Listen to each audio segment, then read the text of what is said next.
Dans le cadre de sa mandature 2017-2021, la Chambre de métiers et de l'artisanat des Landes a pour objectif de mettre en relation les artisans et les élus des différentes intercommunalités en accompagnant ceux-ci sur le terrain. Ainsi, le 3 avril, la CMA s'était rendue sur le territoire de la Max, où le poids de l'artisanat est très important, afin de faire visiter 2 entreprises aux élus. Les artisans, pour beaucoup d'entre eux, n'ont pas le réflexe de venir à la Chambre de métier qui est quand même leur maison. Alors on s'est dit que nous irions les voir. Bien entendu, il y en a 9500 sur le territoire des Landes, on n'ira pas les voir tous.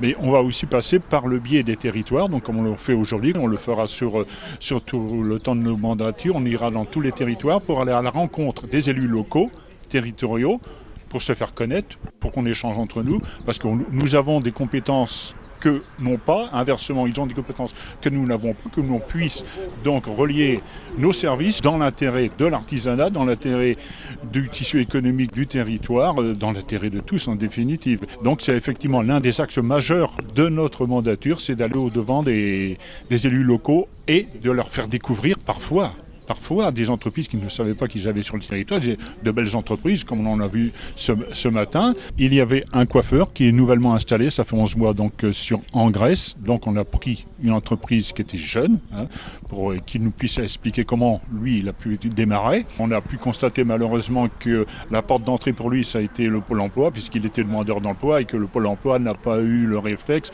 de les diriger vers nous, Chambre de métier, puisque en définitive l'expertise dans les métiers c'est quand même nous. Bon, il a réussi à le faire et le jour où il a découvert la Chambre des métiers, il a tout d'un coup découvert plein de choses. Il y avait des services là qui étaient à ses services, comme à tous les artisans. Ça l'a beaucoup aidé à se développer et aujourd'hui il est très content, ça fonctionne bien. Ça c'était la première entreprise. On est allé voir aussi un jeune pisciniste qui en plus a un CV impressionnant puisqu'il a 31 ans, il est meilleur ouvrier de France, en plus d'un métier nouveau. Donc on a voulu faire découvrir aussi aux élus locaux qu'ils avaient des pépites chez eux.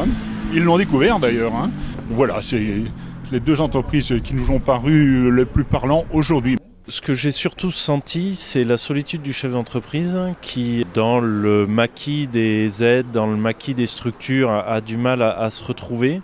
Ils nous ont tous parlé de difficultés avec l'administratif, ils nous ont tous parlé de difficultés avec les papiers. Et là, il y a un vrai travail à réaliser et c'est pour ça d'ailleurs qu'on s'est rencontré avec la Chambre des métiers. L'idée, c'est au lieu de travailler les uns à côté des autres, c'est de travailler ensemble pour être plus simple, plus clair et d'apporter plus de facilité aux entreprises et aux porteurs de projets. C'est dans cette optique que la Max prévoit d'ouvrir prochainement un lieu d'information dédié à l'économie sur le territoire, appelé Escaleco. C'est un lieu, une maison de service au public qui va être ouverte à Souston au mois de juin et qui aura pour but de mettre en réseau et en collaboration les créateurs d'entreprises, mais aussi les salariés, les entreprises et l'ensemble des acteurs publics, peut-être même privés, qui gravitent autour des entreprises et du développement économique.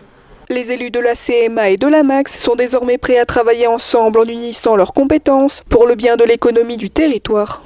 On va très rapidement signer une convention, ça a été dit, donc entre les services de la Chambre des métiers et les services de la Max. Et puis on fera un suivi de toutes les opérations qu'on va mener ensemble. Ça peut être des opérations de promotion, des opérations d'aide aux entreprises et ainsi de suite. Et donc on aura un véritable suivi pour voir et éventuellement corriger le tir.